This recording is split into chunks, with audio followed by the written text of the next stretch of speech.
Dear students, अस्सलाम वालेकुम। कैसे हैं आप सब? ठीक हैं स्टूडेंट्स? लास्ट क्लास में हमने हाइगन्स वेव थ्योरी की बात की थी और जो है वो हाइगन्स वेव थ्योरी के जो पॉइंट्स है उसके बारे में हमने आपको बताया था।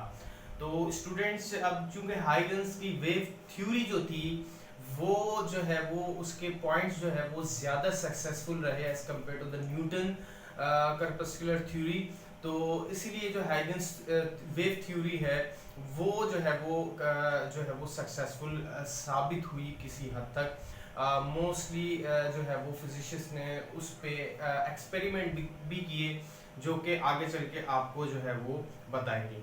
अब क्योंकि जो है वो वेव थ्योरी जो है वो इस्टेब्लिश हो गई थी, तो अब उसके प्रिंसिपल जो है वो भी हाइगन्स ने वेव थ्योरी के साथ जो है वो पेश किए। तो हाइगन्स प्रिंसिपल की स्टूडेंट्स आज बात करेंगे। तो हाइगन्स प्रिंसिपल जो है वो बेसिकली हाइगन्स की वेव थ्योरी से ही बिलोंग करता है। तो उसने जो है बेसिकली वेव का जो है वो नेचर बताया था कि वेव जो है वो बेसिकली किस तरह का जो है वो नेचर रखती है और उसके प्रिंसिपल्स क्या क्या होंगे। तो स्टूडेंट्स, वेव को जो है इसके प्रिंसिपल बताने से पहले आपको बता दें कि वेव जो है स्टूडेंट्स वो जो है उसमें दो पॉइंट्स होते हैं। जैसे कि आप जानते हैं कि अगर ये वेव ड्रॉ की जाए तो उस वेव में जो है वो दो पॉइंट आते हैं, जिसको जो है वो अपर पॉइंट जो होता है जिसको हम कहते हैं क्रस्ट, और जो लोअर पॉइंट होता है उसको हम ट्रफ कहते हैं। तो ये जो है वो एक बेसिक वेव के जो है वो पैरामीटर हैं जिसको हमने जो है वो जहन में रखना होता है। इसको हम ट्रांसवर्स वेव भी कहते हैं। वो वेव जिसके अंदर क्रस्ट और ट्रफ बनता है उसको हम ट्रांसवर्स वेव भी कहते हैं। तो ट्रांसफर वेव में जो है वो क्रस्ट और ट्रफ बनता है। और जो है वो वेव अगर जो है वो किसी मीडियम में ट्रैवल करती है तो उस मीडियम के जो पार्टिकल होते हैं वो जो है वो डिस्टर्ब होते हैं। वो डिस्टर्ब होते हैं तो जो है वो क्या होता है कि वेव जो है वो जनरेट होती है और उसका जो डायरेक्शन ऑफ प्रोपगेशन होता है वेव का वो आउटवर्ड जो है वो होता है। तो हाइगन्स ने जो है वो वेव के बारे में बताया कि वेव जो है वो basically a source of a light produce a wave front. तो source of a light produce a wave front का मतलब ये है कि जहां से वेव जनरेट होगी और वहां से जो एक रिपल बनेगा, उस जो है वो रिपल या फिर वेव के जितने भी पार्टिकल होंगे उस मीडियम के अंदर वो सेम फेज के अंदर होंगे। अगर वो सारे अगर सेम फेज के अंदर होंगे और जो है वो उसी सेम पॉइंट में जो है वो वाइब्रेट कर रहे होंगे तो उस पॉइंट को जो है आप वेव फ्रंट कह सकते हैं।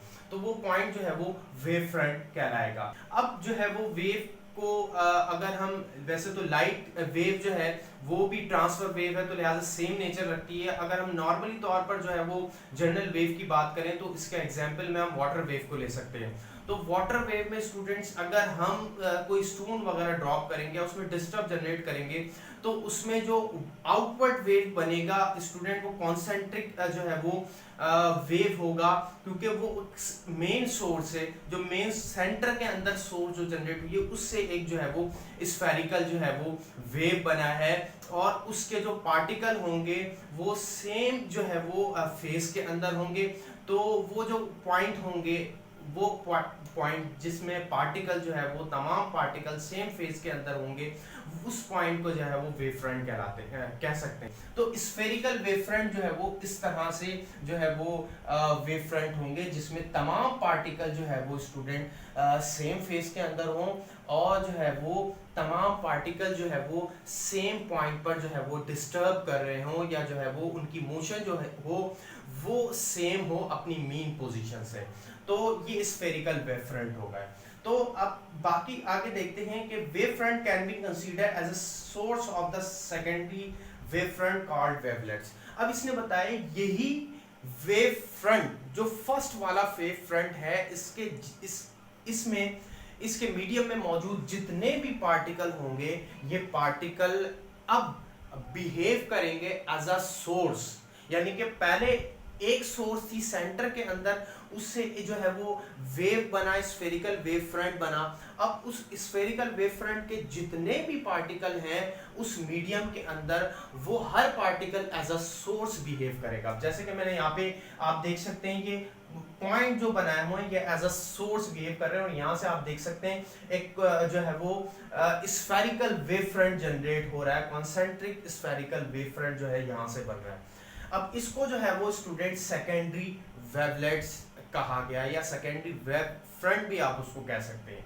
ये वाले जो वेव है ये सेकेंडरी वेव फ्रंट है, इसको जो है वो वेवलेट्स भी कह सकते हैं।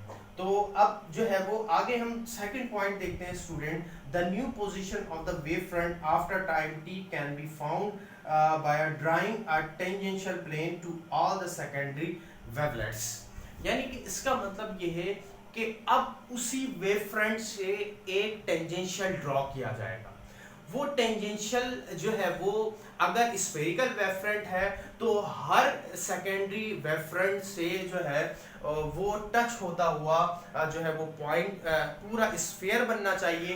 वो जो सेकंड पॉइंट होगा स्टूडेंट वो सेकेंडरी वेव फ्रंट कहलाएगा। अब यहाँ पे आप सेकंड जो स्फीयर है ये आप देख सकते हैं, ये सेकेंडरी वेवलेट्स या फिर जो है वो सेकेंडरी वेव फ्रंट के टेंजेंशियल पॉइंट से टच होता हुआ ये पूरा एक सर्किल बना रहा है। तो ये वाला जो सर्किल होगा स्टूडेंट इसको हम सेकेंडरी वेव फ्रंट कहेंगे। अब ये सेकेंडरी वेव फ्रंट, इसके भी स्टूडेंट पार्टिकल होंगे, ठीक है, इसके भी जितने भी पार्टिकल होंगे वो हर पार्टिकल जो है वो एक और वेव जो है वो सेकेंडरी वेव फ्रंट बनाएगा जिसको वेवलेट्स कहते हैं। जिस तरह यहाँ पे वेवलेट्स बने इस तरह सेकेंडरी वेव फ्रंट पे भी वेवलेट्स बनेंगे और वहां से भी जो है वो वेव फ्रंट जो है वो बनेगी। फिर उसका भी जो है स्टूडेंट एक टेंजेंशियल जो है वो बनाया जाएगा जो तमाम सेकेंडरी वेव फ्रंट या वेवलेट्स के जो है वो एज से जो है वो टच करता हुआ पूरा स्फीयर बनेगा। उस स्फीयर को जो है फिर हम सेकेंडरी वेव फ्रंट कहेंगे और ये सिलसिला कंटिन्यू जारी रहेगा।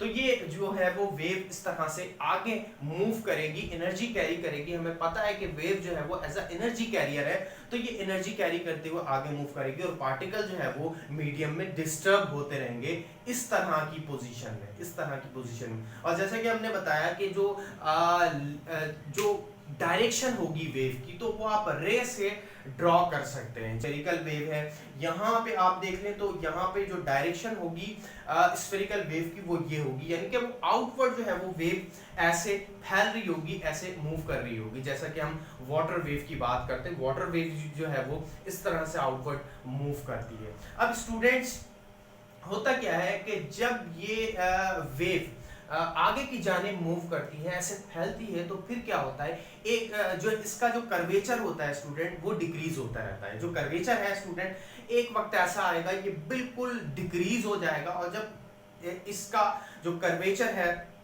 स्फेरिकल वेव का ये बहुत कम रह जाए तो स्टूडेंट वो बिहेव करता है as a plane wave front के। जी हाँ स्टूडेंट, जिस तरह से ये स्फेरिकल वेव है इसका मैं अगर प्लेन वेव फ्रंट बनाना चाहूँ तो ये जो हिस्सा है स्टूडेंट, ये वाला हिस्सा ये as a plane wave front के तौर पर जो है वो काम करेगा। लेकिन एक खास पोजीशन पर जाकर, खास पोजीशन पर जाकर जब कर्वेचर बिल्कुल डिक्रीज हो जाए तो ये बन जाएगा wave front, plane wave front बन जाएगा। और प्लेन वेव फ्रंट की कंडीशन कुछ इस तरह की हो जाएगी स्टूडेंट, आप डायग्राम में देख सकते हैं।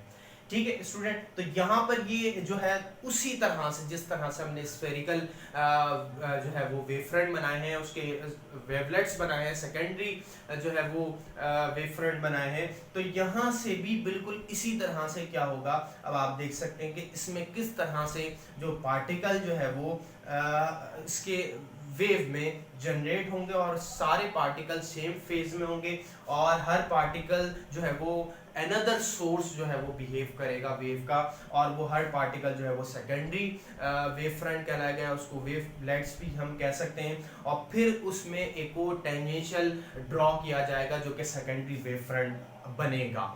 अब ये सी डेल्टा टी किसी पॉइंट पर अगर आपने किसी पोजीशन पर, किसी स्टेट पर अगर आपने वेव की पोजीशन को कैलकुलेट करना है स्टूडेंट, तो इससे हम वेव की पोजीशन को कैलकुलेट कर सकते हैं। C is the speed of light and delta T student जो है वो टाइम को रिप्रेजेंट कर रहा है। तो यहाँ पर जो है वो प्लेन वेव फ्रंट में किस तरह से वेव फ्रंट बनते हैं और सेकेंडरी वेव फ्रंट बनते हैं, ये बिल्कुल इसी तरह से है जिस तरह से स्फेरिकल वेव फ्रंट में बनते हैं। स्टूडेंट्स आज के लिए इतना ही, मिलते हैं आपसे नेक्स्ट लेक्चर में, जब तक के लिए ऑल द वेरी बेस्ट।